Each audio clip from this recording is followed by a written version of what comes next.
Anggota KPU Bawaslu mendekati klimaks karena berlangsung hari ini dan juga esok hari di gedung DPR RI. Uji kelayakan berkaitan dengan aspek kapasitas, kompetensi, dan juga profesionalitas kerja kepemiluan. Sedangkan kepatutan menyangkut moralitas dan juga integritas sebagai penyelenggara pemilu. Bagaimana proses fit and proper test komisioner KPU dan juga Bawaslu? Benarkah tradisi klasik lobby-lobby politik terjadi untuk menentukan nama-nama komisioner? Kita akan diskusikan pada malam hari ini bersama dengan 3 narasumber. Ada Kang Saan Mustopa, Wakil Ketua Komisi 2 DPR RI fraksi Partai Nasdem. Ada Bang Mardhani Alisera, anggota Komisi 2 DPR RI fraksi PKS. Dan juga Mbak Khoirunisa Agustiati, Direktur Eksekutif dari Perludem. Selamat malam Kang Saan, Bang Mardhani, Mbak Ninis, apa kabar? Sehat semua?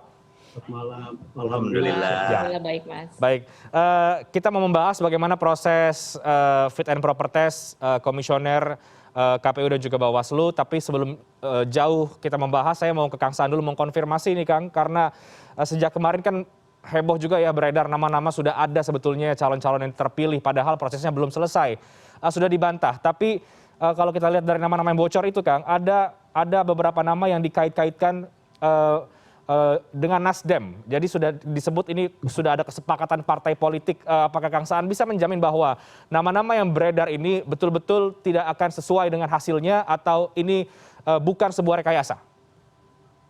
Ya, pertama saya ingin pastikan bahwa saya juga tidak ikut ya terkait dengan soal seperti yang dicantumkan dari nama-nama yang beredar melalui WA Group dan sebagainya.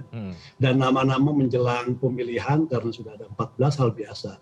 Seperti Pak Jokowi mau melakukan reshuffle, jauh-jauh belum reshuffle itu nama-nama calon menteri biasa juga beredar di media sosial, di grup WA, ini akan jadi menteri ini, jadi menteri ini. Jadi hal-hal seperti itu biasa. Tapi sekali lagi kita akan menentukan siapa nama-nama yang akan terpilih itu nanti besok.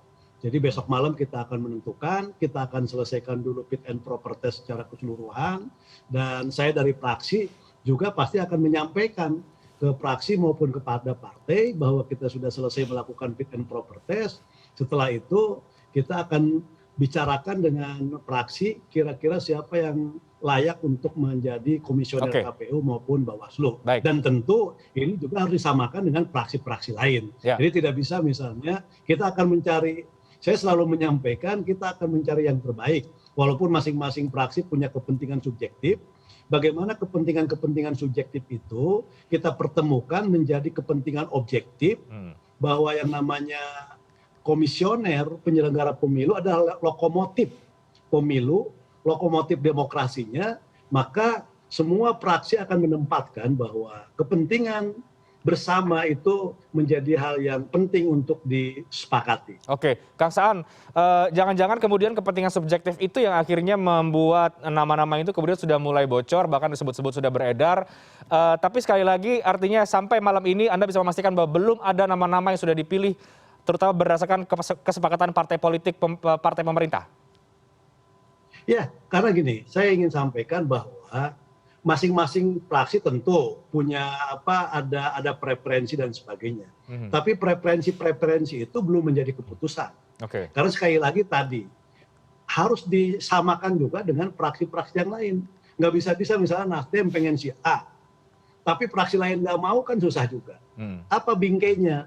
Tadi bingkainya adalah kepentingan bersama.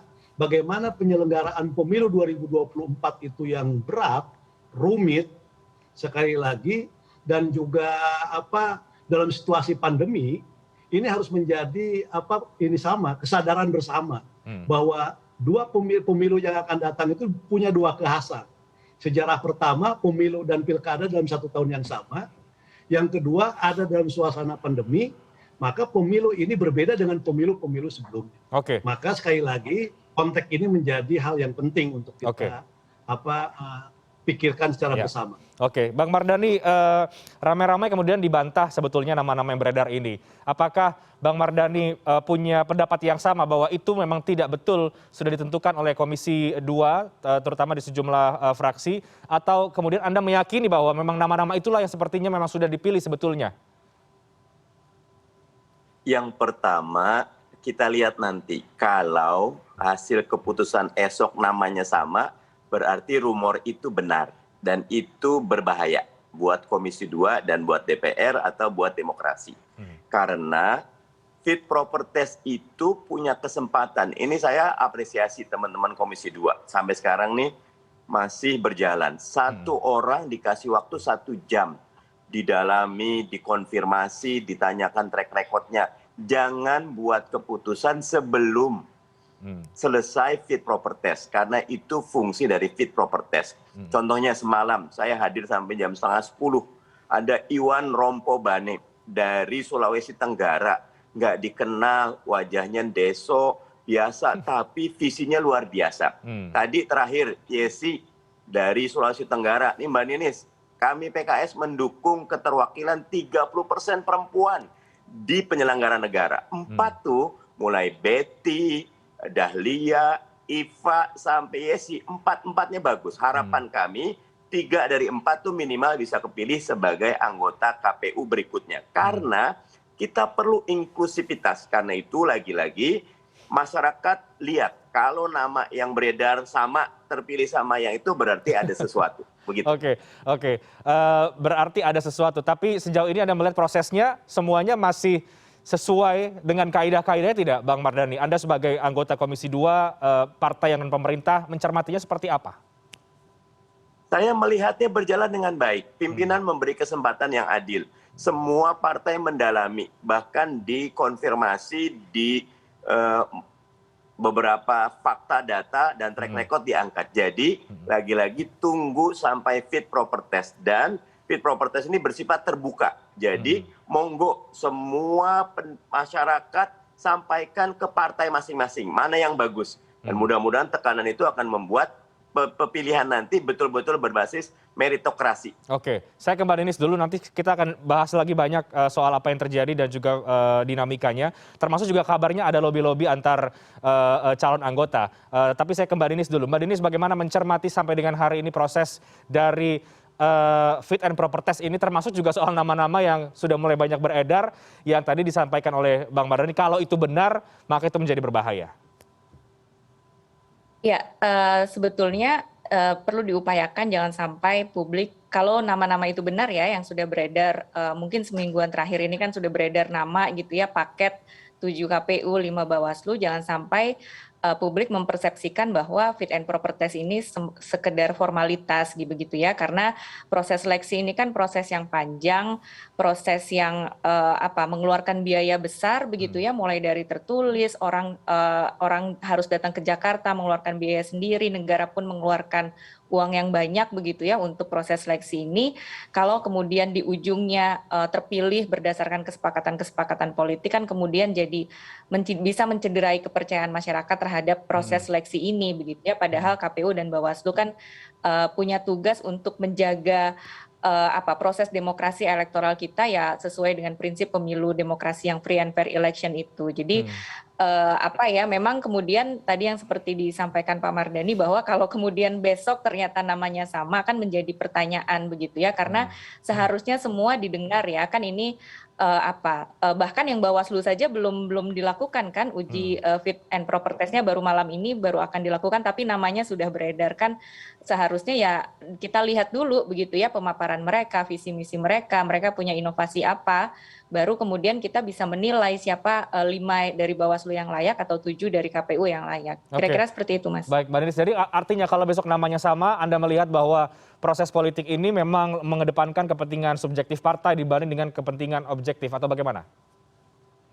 Ya, saya rasa wajar kalau kemudian ada yang mempersepsikan seperti itu ya, apalagi di nama-nama yang beredar itu kan nama, terus kemudian ada afiliasinya begitu ya, tadi seperti disampaikan di awal, misalnya terafiliasi dengan organisasi apa, terafiliasi dengan partai apa begitu ya. Jadi publik kan menilai ya ini titipan atau pesanan begitu, padahal ini proses seleksi yang panjang, proses yang cukup melelahkan ya, dari sejak bulan Oktober yang lalu ya, Oktober 2021. Jangan sampai yang menggugurkan proses yang sudah panjang, negara keluar uang banyak, tapi ujungnya justru kesepakatan ya, berdasarkan kesepakatan kan kemudian publik menilai ya untuk apa begitu ya proses seleksi yang panjang, atau menganggap ya ini fit and proper test hanya sekedar basa-basi saja. Oke, tapi sejauh ini Anda melihatnya dari kacamata Anda masih masih on the track proses ini atau sudah mulai mencium ada aroma tertentu, kesepakatan kah atau mungkin lobby tertentu? Iya, saya rasa kalau sebetulnya begini, komunikasi antara calon dengan fraksi saya rasa wajar begitu ya, fraksi-fraksi di DPR yang nantinya akan memilih, mereka kan sebetulnya juga ingin kenal siapa sih para calon-calon ini, apa visi misi mereka begitu ya. Tetapi yang perlu ditekankan adalah ketika komunikasi jangan sampai ada kesepakatan gitu ya, atau transaksi gitu ya, atau misalnya berkomitmen gitu ya, nanti kalau terpilih akan berkomitmen misalnya mengamankan suara atau seperti apa. Tapi dari 2 hari proses fit and proper test hari ini memang saya rasa kalau dari sisi waktu ya memang setiap calon diberikan proporsi yang sama, kalaupun berbeda ya nggak sampai lebih ya, maksudnya ya kira-kira sejam kan, waktunya sejam, ya kira-kira proporsinya masih sama begitu ya, tetapi memang ada hal-hal yang sebetulnya mungkin bisa digali begitu ya, karena peserta ini kan memaparkan dalam waktu 10 sampai 15 menit yang mungkin nggak cukup waktu itu untuk mempresentasikan apa visi misi mereka yang seharusnya kemudian ibu bapak yang ada di Komisi 2 bisa menggali menggali lebih dalam lagi dari presentasi yang sudah mereka paparkan sebelumnya. Baik Kang Saan dan Bang Mardhani, benarkah ada lobby-lobby politik di balik proses penentuan seleksi fit and proper test ini, baik dari para calon ke anggota dewan atau mungkin sesama anggota dewan atau mungkin sesama partai politik? Saya ingin tahu apa faktanya dari Anda berdua, tapi dijawabnya nanti. Kami harus break, kita akan segera kembali.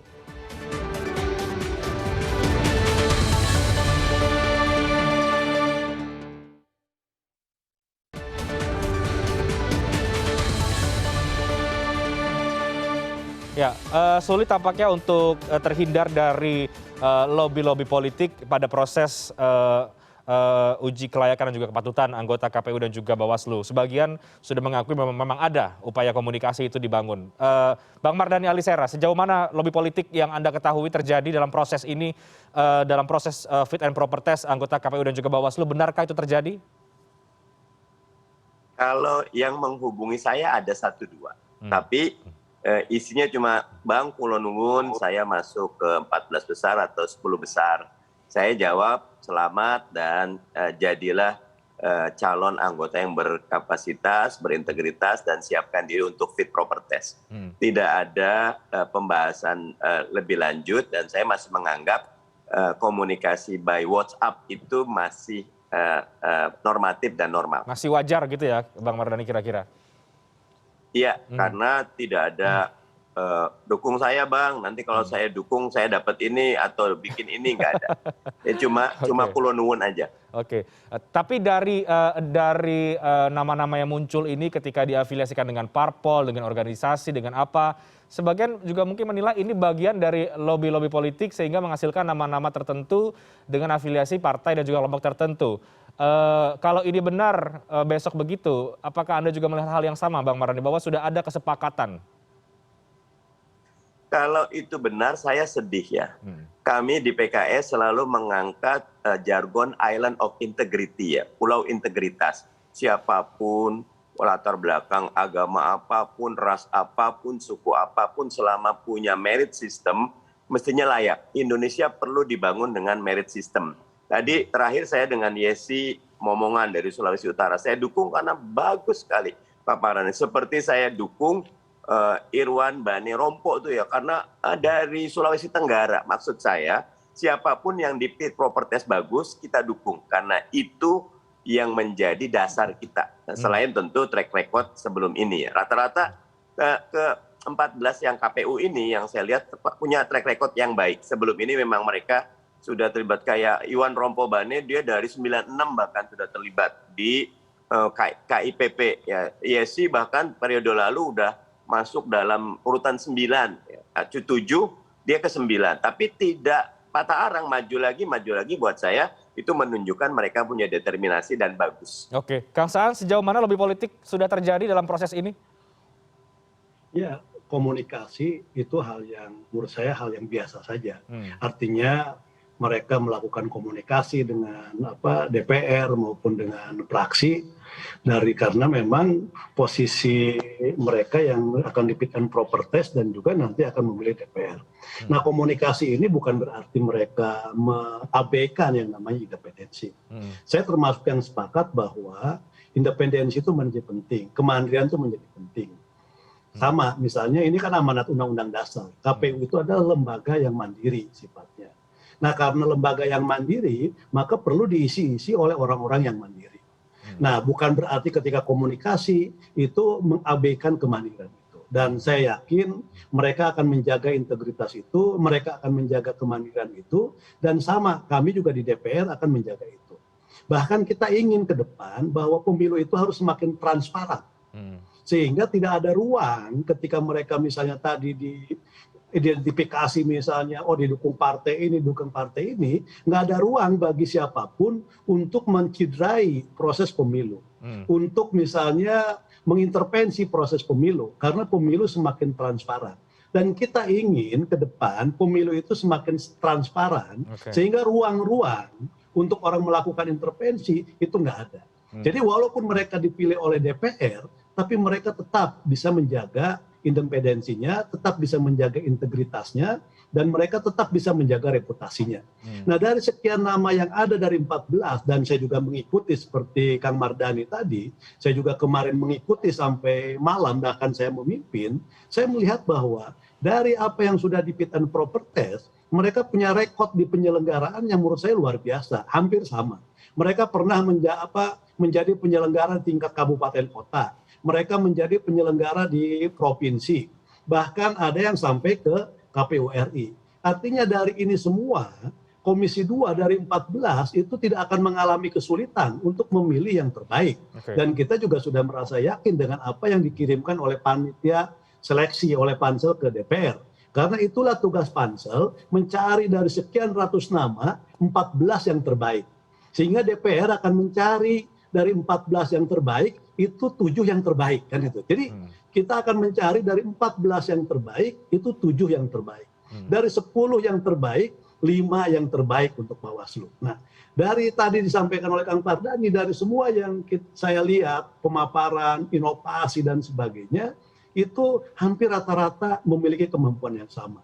Saya juga termasuk yang memperjuangkan tentang keterwakilan perempuan. Itu menjadi penting juga agar pemilu itu kan menjadi inklusif, tidak eksklusif kan gitu kan. Nah, ini sama, kita punya semangat yang sama. Kita menyadari bahwa pemilu 2024 itu berat. Pemilu 2024 itu rumit secara teknis dan sebagainya. Pemilu 2024 itu ada dalam suasana pandemi. Tentu banyak dampak semua. Karena semua sama, juga jangan nanti penyelenggara itu dibebani oleh kepentingan-kepentingan partai politik. Dia sudah berat memikirkan pemilu untuk menyelenggarakan pemilu yang berkualitas, pemilu yang efisien, pemilu yang efektif, tapi di satu sisi dia mendapatkan tekanan kepentingan dari partai politik. Nah, hal-hal seperti ini tentu harus menjadi kesadaran bersama. Tapi yang namanya komunikasi, menurut saya hal yang wajar. Semua proses yang dipilih oleh DPR, dari mulai KPK, KPU, bahkan di semua komisi yang menyelenggarakan proses pemilihan terhadap pejabat-pejabat publik yang dipilih oleh DPR, tentu mereka akan melakukan komunikasi. Dia akan memperkenalkan, tadi istilah Kang Mardhani, dia akan bersilaturahmi. Dan mereka yang akan memilih juga perlu penting juga untuk mendalami dan sebagainya. Kang Saan, kalau tadi Bang Mardhani kan memang mengakui ada beberapa yang kemudian menghubungi meskipun hanya sekedar silaturahmi by WhatsApp. Dari sisi Anda sejauh mana kemudian komunikasi bahasanya Kang Saan tadi itu terjadi atau mungkin lobby atau apapun namanya itu, karena itu bisa menjawab kemudian soal benar atau tidaknya nama-nama yang beredar itu. Sejauh mana komunikasi dan lobby itu dilakukan dari sisinya Kang Saan sendiri? Ini wakil ketua komisi loh ini Kang Saan. Ya, saya akui bahwa hampir semua dari mulai proses di Pansel yang mendaftar dan juga sampai menjadi 14, saya ingin sampaikan mereka melakukan komunikasi. Dan nggak mungkin misalnya melakukan komunikasi dengan saya, ingin bersilaturahmi, ingin ketemu. Saya memahami hal yang wajar. Dan selama saya punya waktu untuk misalnya berketemu berdiskusi, itu saya bisa lakukan. Tapi saya tidak akan misalnya mengintervensi, menciderai kemandirian. Dan apa yang saya komunikasikan juga kan akan saya sampaikan dengan partai. dengan praksi dan sebagainya didiskusikan.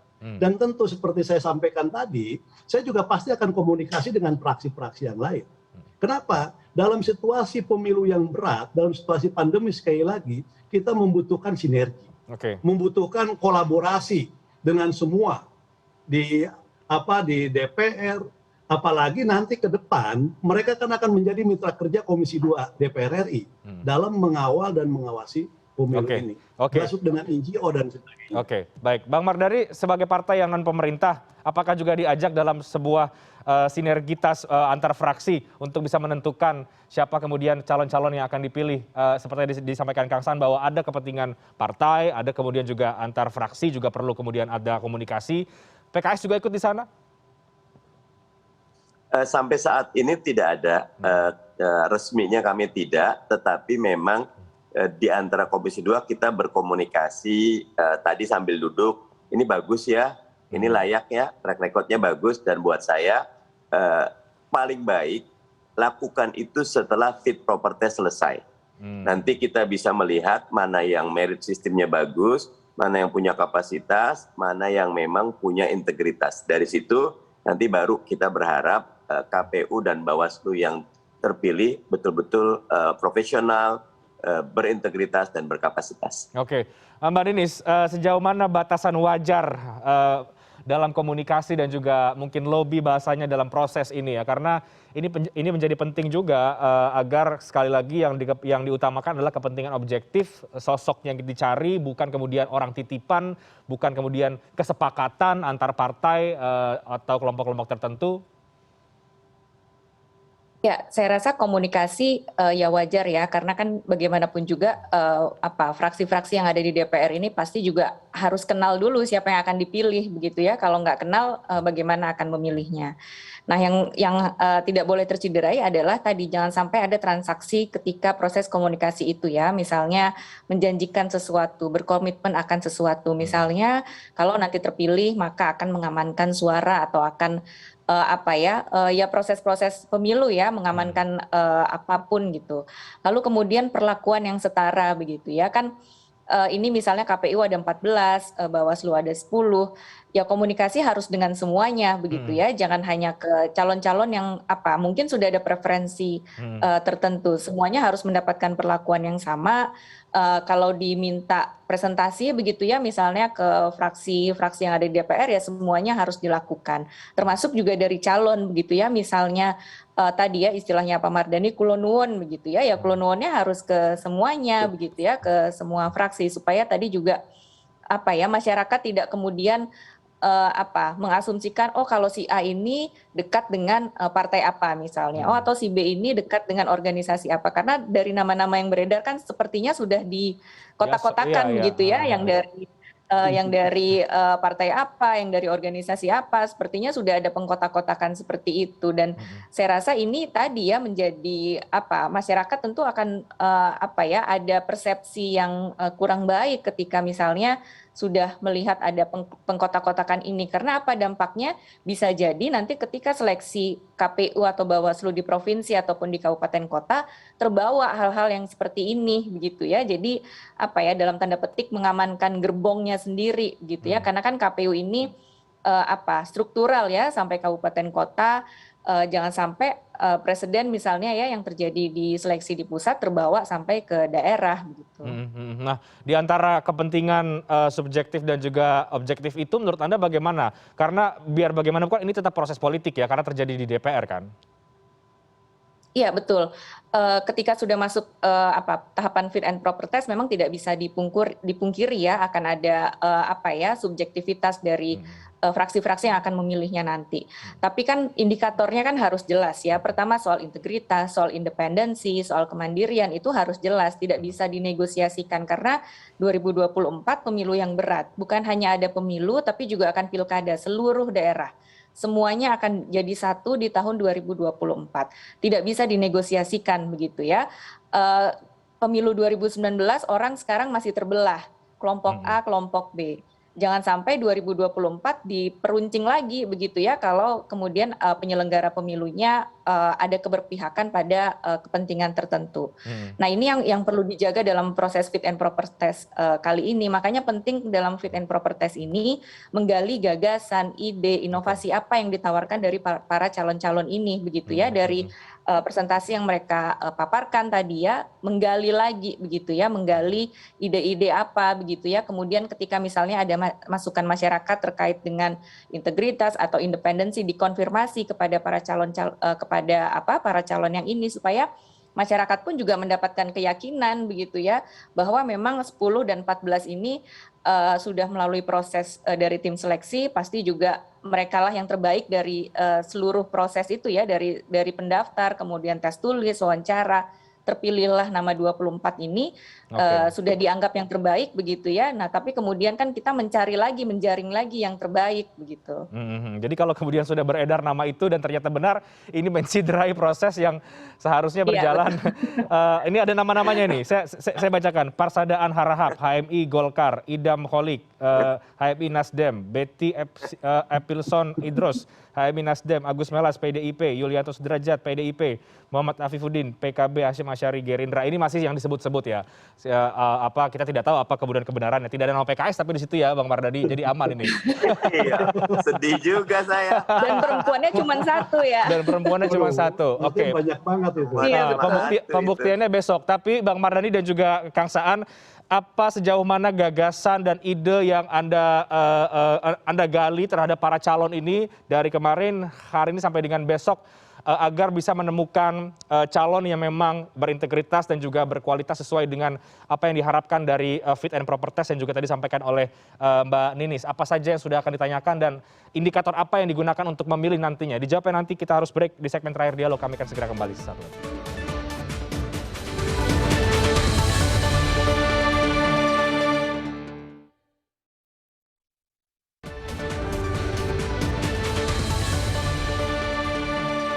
Ya, sudah banyak tadi yang kita bahas dari proses fit and proper test KPU Bawaslu, termasuk juga menjawab isu soal beredar sejumlah nama. Sekarang terakhir, di segmen terakhir, kesimpulannya. Jadi di masa fit and proper test ini, baik Kang Saan dan juga Bang Mardhani, apa yang kemudian dari Anda berdua atau fraksi Anda kemudian gali terhadap setiap calon?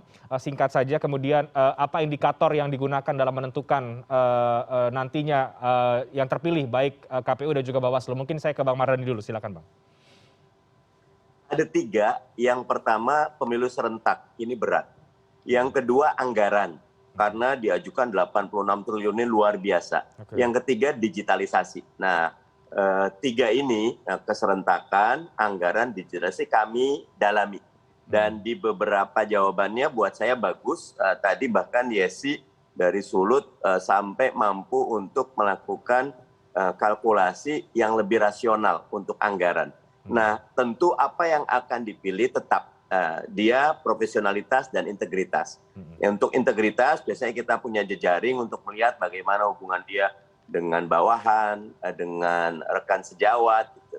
Apakah korupsi atau tidak. Itu. Kalau profesionalitas, biasanya kelihatan dari jawaban-jawaban dan respon spontannya. Begitu.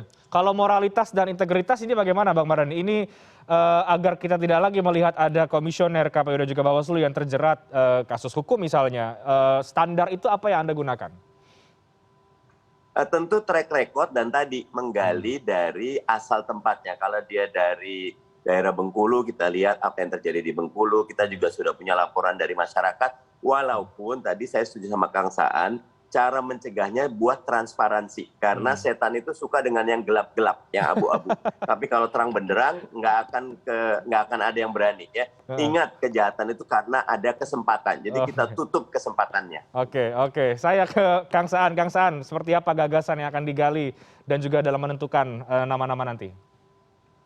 Ya, pertama gini, pemilu 2024 tadi saya sepakat ada keserentakan. Yang pemilunya persis seperti 2019 karena tidak ada undang-undang yang berubah. Selang beberapa itu pun berat, 2019 pengalaman banyak memakan korban. Dan selain substansi juga ada kesenjangan antara orang yang berpartisipasi di Pilpres dengan di pemilu legislatif. Nah, ini juga tantangan. Yang kedua ada pilkada serentak nasional. 33 gubernur, wakil gubernur, hampir 520-an bupati, wakil bupati, wali kota, wakil wali kota. Di saat yang sama ada pandemi. Maka penting integritas tadi, kredibilitas plus proporsionalitas. Nah, itu saja tidak cukup. Maka dibutuhkan adalah penyelenggara pemilu yang kreatif dan inovatif di tengah beban yang berat itu tadi. Nah, kreatif inovatif ini menjadi penting selain soal pemahaman, pengetahuan, kemampuan manajerial, kemampuan teknis kepemiluan, tapi kreativitas dan inovasi itu penting. Makanya misalnya bagaimana dia mampu membuat pemilu efisien, efektif dan berkualitas, itu tadi melakukan berbagai inovasi, misalnya digitalisasi, teknologi informasi, melakukan efisiensi dalam setiap tahapan supaya anggarannya tidak besar, tidak terlalu membengkak. Anggaran yang diajukan oleh penyelenggara ini kan besar sekali, 86 triliun. Ini belum anggaran pilkada loh. Ini baru KPU, belum Bawaslu, belum DKPP. Jadi kalau di total nanti anggaran pemilu itu bisa mencapai 120 triliunan. Plus nanti anggaran untuk pilkada. Nah, maka penting kreativitas dan inovasi untuk menekan anggaran tapi tidak mengurangi kualitas dari pemilu itu sendiri. Oke, Mbak Ninis, dari Anda bagaimana perlu melihat calon yang harus dipilih dan Anda sepakat bahwa memang kita melihat bahwa pemilu serentak nanti ini sangat berat sehingga memang calon-calon yang dipilih oleh Komisi 2 ini harus seperti yang tadi sudah kita bahas sejak awal, memang berkualitas dan juga berintegritas. Iya, tentu soal kan menjadi penyelenggara pemilu ini pekerjaan skill ya, yang membutuhkan skill ya untuk bisa melaksanakan tata kelola manajemen pemilu. Jadi memang yang memiliki kemampuan tidak sekedar paham secara teoritik, tapi juga punya skill, punya inovasi begitu ya untuk menyelenggarakan pemilu karena undang-undang tidak diubah sehingga pasti semua akan ditumpukan kepada penyelenggara pemilu. Lalu memilih yang seperti apa? Saya rasa perlu dipastikan soal keterwakilan perempuan karena tadi disebutkan bahwa dari kita nggak kekurangan sebetulnya calon-calon perempuan ini. Sudah 2 periode ini di KPU dan di Bawaslu hanya ada 1 perempuan. Nah, calon-calon perempuan ini dari sisi jumlah ada orangnya ya, tidak perlu khawatir kekurangan calon dan dari sisi kapasitas sebetulnya tidak kalah dengan yang laki-laki begitu. Kalau kita ingin menghadirkan pemilu yang lebih inklusif, ya seharusnya dipastikan sekurang-kurangnya 30% perempuan begitu ya. Jadi frasa 30% perempuan itu tidak lagi dianggap sebagai himbauan atau sekedar saran saja, tetapi sesuatu hal yang perlu dipenuhi begitu ya. Karena akan besar efeknya ketika kehadiran perempuan ada di lembaga penyelenggara pemilu. Soal independensi ya, integritas, kemandirian itu adalah sesuatu yang tidak bisa ditawar. Jangan sampai orang tidak percaya ya. Kalau orang sudah tidak percaya dengan penyelenggara pemilunya, ya kemungkinan hasil pemilunya juga sulit orang untuk percaya. Baik, Mbak Ninis tadi menarik ketika di awal Kang Saan juga menyampaikan bahwa kalaupun nama-namanya sama dengan yang bocor beberapa hari ini, tentu tidak bisa untuk mengintervensi, tidak ada ruang mengintervensi proses pemilu. Anda sepakat soal itu? Memang tidak ada ruang? Iya, saya rasa begini, kalau kemudian nama-nama ini ya, sudah ada kesepakatan politik ya, misalnya 7 dan 5 nama ini kesepakatan politik, justru nantinya penyelenggara pemilu yang terpilih akan tersandra sendiri kalau kemudian dipilihnya karena ada komitmen-komitmen tertentu atau karena ada kesepakatan-kesepakatan tertentu begitu. Mereka akan tersandra sendiri, tidak bisa ruang geraknya terbatas begitu ya, karena misalnya masing-masing sudah punya komitmen dengan pihak-pihak tertentu, justru tidak akan menjadi maksimal dalam menyelenggarakan pemilu gitu ya. Dan saya rasa akan kelihatan begitu ya nanti ketika menyelenggarakan pemilu ada keberpihakan misalnya berat sebelah dengan peserta pemilu. Jadi saya rasa proses ini dijalani dulu, fit and proper test ini dijalani dulu sampai besok, kan sekarang bahkan Bawaslu-nya belum dilakukan fit and proper test ya, baru malam ini akan dilakukan. Jadi sebaiknya didengarkan dulu paparan dari calon-calon ini. Oke, Bang Mardhani, soal intervensi proses pemilu ke depan, Anda optimis bahwa memang tidak akan ada yang mengintervensi dari penyelenggara pemilu yang terpilih? Kalaupun namanya sama juga, misalnya begitu. Peluangnya tetap ada, tapi kata kuncinya saya setuju transparansi. Semuanya dibuka ke publik, akuntabilitasnya dibuka, dan libatkan publik untuk ikut mengawasi. Saya yakin kalau terang benderang tadi nggak ada setannya insya Allah. Kang Saan, seberapa terang proses ini? Saya tanya Kang Saan dulu supaya tidak ada setannya ini, Kang Saan. Terakhir. Ya, saya termasuk yang mendukung rekapitulasi elektronik. Rekapitulasi yang sekarang berjenjang dari TPS, misalnya untuk RI ya, itu dari TPS ke kecamatan, ke kabupaten, ke provinsi, baru ke RI kan itu. Nah, kalau misalnya menggunakan rekapitulasi elektronik, itu tidak ada terminal yang terlalu banyak, sehingga suara tidak berhenti di satu titik yang banyak sekali kan gitu. Nah, yang kedua, kalau rekapitulasi elektronik juga akan semakin cepat hasil pemilu diketahui, akan semakin baik. Tapi kalau misalnya waktunya terlalu lama, nanti prosesnya juga hasilnya terlalu lama diketahui, itu nanti akan ada semacam persoalan-persoalan baru. Nah, saya termasuk yang mendukung transparansi, saya mendukung menggunakan teknologi informasi, rekapitulasi elektronik dan sebagainya, walaupun belum sampai ke e-voting, itu apa? Itu dalam rangka mencegah ruang intervensi. Hasrat untuk melakukan intervensi itu pasti ada. Namanya juga kepentingan subjektif. Tapi kita harus menciptakan sebuah ruang agar kesempatan untuk melakukan itu tertutup. Maka itu tadi, transparansi itu menjadi hal yang penting. Nah, kita nanti berikan ke penyelenggara bagaimana mewujudkan transparansi pemilu. Itulah tantangan kita ke depan agar ruang itu nggak ada. Oke, baik. Jadi penting ini ya Mbak Ninis, kita mengajak publik untuk melihat, mengamati bersama proses ini sampai dengan besok. Seperti apa Mbak Ninis terakhir, singkat? Iya, publik melihat ya, proses ini kan publik melihat sampai besok begitu ya, dan sebetulnya kan dari presentasi, dari paparan kan publik juga bisa menilai mana dari 14 7 yang terbaiknya siapa, dari 10 5 yang terbaiknya siapa begitu ya. Jadi keterbukaan begitu ya, proses yang proses yang terbuka, proses yang merit system saya rasa perlu dihadirkan dalam proses seleksi ini. Dan juga tadi ya yang publik sebetulnya dorong adalah soal kehadiran perempuan dalam penyelenggara pemilu ini, karena jumlahnya juga masih sedikit sekali begitu ya di penyelenggara pemilu kita. Oke, baik, mari kita akan lihat besok. Kalau kemudian nama-namanya sama dengan yang bocor itu, maka mungkin publik cukup tahu saja gitu dengan proses yang terjadi.